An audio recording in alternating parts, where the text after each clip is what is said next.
Imamat pasal 16.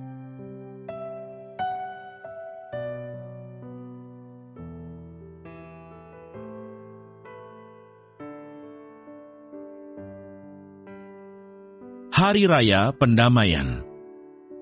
Sesudah kedua anak Harun mati, yang terjadi pada waktu mereka mendekat ke hadapan Tuhan, berfirmanlah Tuhan kepada Musa, firman Tuhan kepadanya, "Katakanlah kepada Harun kakakmu, supaya ia jangan sembarang waktu masuk ke dalam tempat kudus di belakang tabir, ke depan tutup pendamaian yang di atas tabut, supaya jangan ia mati. Karena aku menampakkan diri dalam awan di atas tutup pendamaian." Beginilah caranya Harun masuk ke dalam tempat kudus itu, yakni dengan membawa seekor lembu jantan muda untuk korban penghapus dosa, dan seekor domba jantan untuk korban bakaran.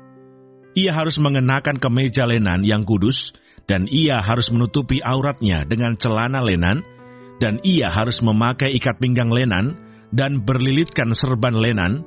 Itulah pakaian kudus yang harus dikenakannya, sesudah ia membasuh tubuhnya dengan air. Dari umat Israel, ia harus mengambil 2 ekor kambing jantan untuk korban penghapus dosa, dan seekor domba jantan untuk korban bakaran. Kemudian Harun harus mempersembahkan lembu jantan yang akan menjadi korban penghapus dosa baginya sendiri, dan dengan demikian mengadakan pendamaian baginya dan bagi keluarganya. Ia harus mengambil kedua ekor kambing jantan itu dan menempatkannya di hadapan Tuhan di depan pintu kemah pertemuan. Dan harus membuang undi atas kedua kambing jantan itu, sebuah undi bagi Tuhan dan sebuah bagi Azazel. Lalu Harun harus mempersembahkan kambing jantan yang kena undi bagi Tuhan itu dan mengolahnya sebagai korban penghapus dosa.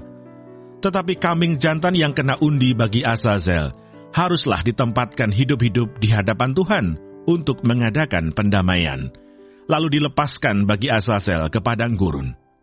Harun harus mempersembahkan lembu jantan yang akan menjadi korban penghapus dosa baginya sendiri dan mengadakan pendamaian baginya dan bagi keluarganya. Ia harus menyembelih lembu jantan itu. Dan ia harus mengambil perbaraan berisi penuh bara api dari atas mezbah yang di hadapan Tuhan, serta serangkut penuh ukupan dari wangi-wangian yang digiling sampai halus, lalu membawanya masuk ke belakang tabir. Kemudian ia harus meletakkan ukupan itu di atas api yang di hadapan Tuhan, sehingga asap ukupan itu menutupi tutup pendamaian yang di atas hukum Allah, supaya ia jangan mati. Lalu ia harus mengambil sedikit dari darah lembu jantan itu dan memercikkannya dengan jarinya ke atas tutup pendamaian di bagian muka, dan ke depan tutup pendamaian itu ia harus memercikkan sedikit dari darah itu dengan jarinya 7 kali. Lalu ia harus menyembelih domba jantan yang akan menjadi korban penghapus dosa bagi bangsa itu, dan membawa darahnya masuk ke belakang tabir. Kemudian haruslah diperbuatnya dengan darah itu seperti yang diperbuatnya dengan darah lembu jantan, yakni ia harus memercikkannya ke atas tutup pendamaian dan ke depan tutup pendamaian itu. Dengan demikian, ia mengadakan pendamaian bagi tempat kudus itu, karena segala kenajisan orang Israel dan karena segala pelanggaran mereka, apapun juga dosa mereka. Demikianlah harus diperbuatnya dengan kemah pertemuan yang tetap diam di antara mereka, di tengah-tengah segala kenajisan mereka. Seorang pun tidak boleh hadir di dalam kemah pertemuan bila Harun masuk untuk mengadakan pendamaian di tempat kudus, sampai ia keluar setelah mengadakan pendamaian baginya sendiri, bagi keluarganya, dan bagi seluruh jemaah orang Israel. Kemudian haruslah ia pergi keluar mezbah yang ada di hadapan Tuhan, dan mengadakan pendamaian bagi mezbah itu. Ia harus mengambil sedikit dari darah lembu jantan, dan dari darah domba jantan itu, dan membubuhnya pada tanduk-tanduk mezbah sekelilingnya. Kemudian ia harus memercikkan sedikit dari darah itu ke mezbah itu dengan jarinya 7 kali, dan mentahirkan serta menguduskannya dari segala kenajisan orang Israel. Setelah selesai mengadakan pendamaian bagi tempat kudus dan kemah pertemuan serta mezbah, ia harus mempersembahkan kambing jantan yang masih hidup itu. Dan Harun harus meletakkan kedua tangannya ke atas kepala kambing jantan yang hidup itu, dan mengakui di atas kepala kambing itu, segala kesalahan orang Israel dan segala pelanggaran mereka, apapun juga dosa mereka. Ia harus menanggungkan semuanya itu ke atas kepala kambing jantan itu, dan kemudian melepaskannya ke padang gurun dengan perantaraan seseorang yang sudah siap sedia untuk itu. Demikianlah kambing jantan itu harus mengangkut segala kesalahan Israel ke tanah yang tandus, dan kambing itu harus dilepaskan di padang gurun. Sesudah itu, Harun harus masuk ke dalam kemah pertemuan dan menanggalkan pakaian lenan yang dikenakannya ketika ia masuk ke dalam tempat kudus, dan harus meninggalkannya di sana. Ia harus membasuh tubuhnya dengan air di suatu tempat yang kudus dan mengenakan pakaiannya sendiri, lalu ia harus keluar dan mempersembahkan korban bakarannya sendiri dan korban bakaran bangsa itu. Dengan demikian ia mengadakan pendamaian baginya sendiri dan bagi bangsa itu. Kemudian ia harus membakar lemak korban penghapus dosa di atas mezbah. Maka orang yang melepaskan kambing jantan bagi Azazel itu harus mencuci pakaiannya, membasuh tubuhnya dengan air, dan sesudah itu barulah boleh masuk ke perkemahan. Lembu jantan dan kambing jantan korban penghapus dosa, yang darahnya telah dibawa masuk untuk mengadakan pendamaian di dalam tempat kudus, harus dibawa keluar dari perkemahan, dan kulitnya, dagingnya, dan kotorannya harus dibakar habis. Siapa yang membakar semuanya itu, harus mencuci pakaiannya, membasuh tubuhnya dengan air, dan sesudah itu barulah boleh masuk ke perkemahan. Inilah yang harus menjadi ketetapan untuk selama-lamanya bagi kamu, yakni pada bulan yang ke-7, pada tanggal 10 bulan itu, kamu harus merendahkan diri dengan berpuasa, dan janganlah kamu melakukan sesuatu pekerjaan, baik orang Israel asli maupun orang asing yang tinggal di tengah-tengahmu. Karena pada hari itu harus diadakan pendamaian bagimu untuk mentahirkan kamu.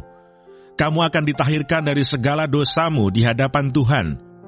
Hari itu harus menjadi Sabat, hari perhentian penuh bagimu, dan kamu harus merendahkan diri dengan berpuasa. Itulah suatu ketetapan untuk selama-lamanya. Dan pendamaian harus diadakan oleh imam yang telah diurapi dan telah ditahbiskan untuk memegang jabatan imam menggantikan ayahnya. Ia harus mengenakan pakaian lenan, yakni pakaian kudus. Ia harus mengadakan pendamaian bagi tempat maha kudus, bagi kemah pertemuan dan bagi mezbah, juga bagi para imam dan bagi seluruh bangsa itu, yakni jemaah itu. Itulah yang harus menjadi ketetapan untuk selama-lamanya bagimu, supaya sekali setahun diadakan pendamaian bagi orang Israel karena segala dosa mereka. Maka Harun melakukan seperti yang diperintahkan Tuhan kepada Musa.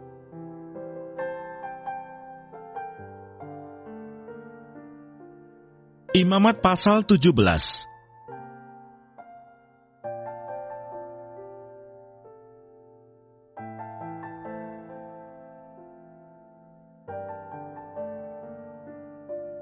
Tempat menyembelih dan mempersembahkan korban.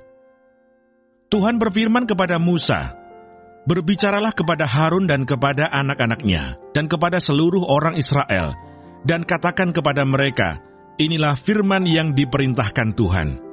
Setiap orang dari kaum Israel yang menyembelih lembu atau domba atau kambing di dalam perkemahan atau di luarnya, tetapi tidak membawanya ke pintu kemah pertemuan untuk dipersembahkan sebagai persembahan kepada Tuhan di depan kemah suci Tuhan, hal itu harus dihitung kepada orang itu sebagai hutang darah, karena ia telah menumpahkan darah, dan orang itu haruslah dilenyapkan dari tengah-tengah bangsanya. Maksudnya, supaya orang Israel membawa korban sembelihan mereka, yang biasa dipersembahkan mereka di padang, kepada Tuhan ke pintu kemah pertemuan, dengan menyerahkannya kepada imam, untuk dipersembahkan kepada Tuhan sebagai korban keselamatan. Imam harus menyiramkan darahnya pada mezbah Tuhan di depan pintu kemah pertemuan dan membakar lemaknya menjadi bau yang menyenangkan bagi Tuhan. Janganlah mereka mempersembahkan lagi korban mereka kepada jin-jin, sebab menyembah jin-jin itu adalah zina. Itulah yang harus menjadi ketetapan untuk selama-lamanya bagi mereka turun-temurun. Dan haruslah kau katakan kepada mereka, setiap orang dari kaum Israel atau dari orang asing yang tinggal di tengah-tengah mereka, yang mempersembahkan korban bakaran atau korban sembelihan, tetapi tidak membawanya ke pintu kemah pertemuan supaya dipersembahkan kepada Tuhan, maka orang itu haruslah dilenyapkan dari antara orang-orang sebangsanya. Larangan tentang makan darah atau bangkai. Setiap orang dari bangsa Israel dan dari orang asing yang tinggal di tengah-tengah mereka, yang makan darah apapun juga, aku sendiri akan menentang dia dan melenyapkan dia dari tengah-tengah bangsanya. Karena nyawa makhluk ada di dalam darahnya, dan aku telah memberikan darah itu kepadamu di atas mezbah untuk mengadakan pendamaian bagi nyawamu. Karena darah mengadakan pendamaian dengan perantaraan nyawa. Itulah sebabnya aku berfirman kepada orang Israel, seorang pun di antaramu janganlah makan darah. Demikian juga orang asing yang tinggal di tengah-tengahmu tidak boleh makan darah. Setiap orang dari orang Israel dan dari orang asing yang tinggal di tengah-tengahmu, yang menangkap dalam perburuan seekor binatang atau burung yang boleh dimakan, haruslah mencurahkan darahnya, lalu menimbunnya dengan tanah. Karena darah itulah nyawa segala makhluk. Sebab itu aku telah berfirman kepada orang Israel, darah makhluk apapun janganlah kamu makan, karena darah itulah nyawa segala makhluk. Setiap orang yang memakannya haruslah dilenyapkan. Dan setiap orang yang makan bangkai atau sisa mangsa binatang buas, baik ia orang Israel asli maupun orang asing, haruslah mencuci pakaiannya, membasuh tubuhnya dengan air, dan ia menjadi najis sampai matahari terbenam, barulah ia menjadi tahir. Tetapi jikalau ia tidak mencuci pakaiannya dan tidak membasuh tubuhnya, ia akan menanggung kesalahannya sendiri.